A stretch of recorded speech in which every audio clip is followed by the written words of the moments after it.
Bonjour chers amis, parlons des problèmes de la Ford Fiesta. Ford Fiesta ne fait pas partie des voitures particulièrement problématiques. Si la carrosserie n'était pas sujette à de nombreux problèmes de corrosion, l'opinion sur la Ford Fiesta serait probablement plus positive. Ils ne sont pas si courants, mais nous soulignerons quelques problèmes courants. La pompe à eau peut tomber en panne avant l'heure, alors faites attention aux bruits étranges du moteur lorsque vous êtes à l'arrière. Notez les fuites d'eau dans la cabine au pied du conducteur et du passager avant, ce qui est un signe que le filtre à pollen doit être remplacé. Il est également arrivé rarement qu'une direction assistée tombe en panne, ce qui n'est pas bon marché à réparer. En général, une voiture fiable, pas aussi chère à l'achat qu'une voiture d'occasion ou même pour un entretien ultérieur. Les calculateurs ne sont parfois pas fiables, ce qui entraîne de mauvaises performances du moteur. Problème ? Les problèmes de conduite de carburant sont assez courants sur les Ford Fiesta fabriqués entre juillet 2004 et février 2005. Cette erreur a entraîné le rappel des véhicules car les conduites n'étaient pas installées conformément aux spécifications et pouvaient provoquer des fuites de carburant. Solution ? L'installation d'une nouvelle conduite corrigera le problème. Problème généralisé avec le système de contrôle électronique de l'accélérateur, EAC, sur les moteurs essence 1,25 et 1,4. Le diagnostic identifie le capteur de position du papillon comme étant à l'origine du problème. Il peut s'agir de corrosion dans l'un des connecteurs. Assurez-vous que les moteurs à essence ont subi des changements d'huile réguliers au moins tous les 10 km, sinon, un remplacement irrégulier peut accélérer l'usure prématurée du moteur. Embrayage. Sur les versions essence, cela peut user l'embrayage très rapidement, parfois moins de 20 km. Les bougies, l'installation de la bobine et les bobines peuvent être endommagées lorsque l'eau des arroseurs atteint le moteur. Problème d'approvisionnement en carburant pour les moteurs à essence et diesel. Les essences fonctionnent de manière irrégulière, la puissance diminue et le moteur s'étouffe, au printemps 2003. La cause s'est avérée être un mauvais contact du moteur avec l'ECU.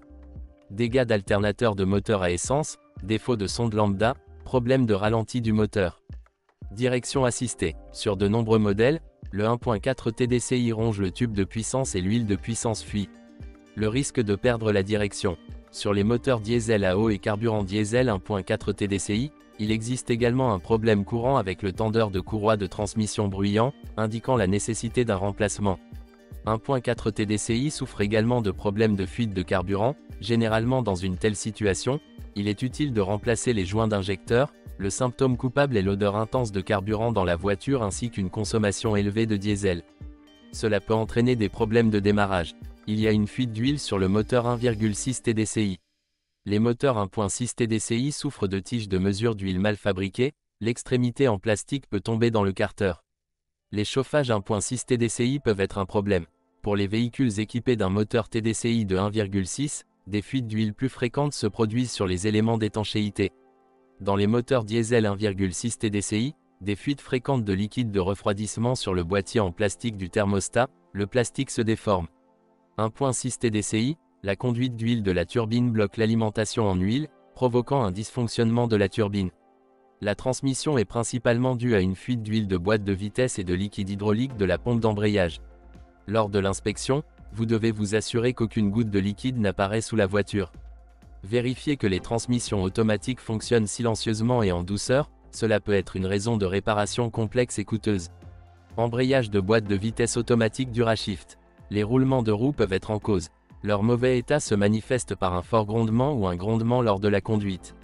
Suspension. Sur les premiers modèles, les vibrations du volant jusqu'à 120 km/h nécessitent un équilibrage des roues. Bruit indésirable. Sur les modèles pré-restauration, la finition n'est pas parfaite. Cela provoque du bruit sur le tableau de bord et sur la banquette arrière. Tous les véhicules présentent une rétention d'eau dans la porte en raison d'ouvertures de drainage obstruées ou fermées au bas du côté de la porte. La version 3 portes présente un problème avec le mécanisme de levage du siège. Un problème courant avec le papillon des gaz électroniques ou la pédale électronique, comme le suggère le témoin de panne du moteur. Dans les premiers modèles, le problème le plus courant est celui de l'unité de climatisation.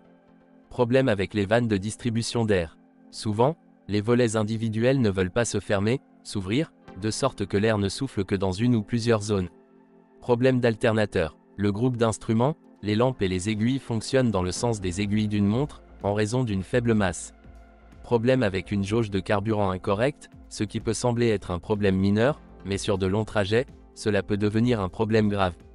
Ford a rencontré un problème de corrosion de la carrosserie de ses modèles. La Ford Fiesta est une exception et elles peuvent rouiller trop vite.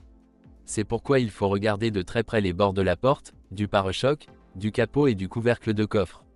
C'est là que des taches brunes apparaissent. La corrosion superficielle s'exhale.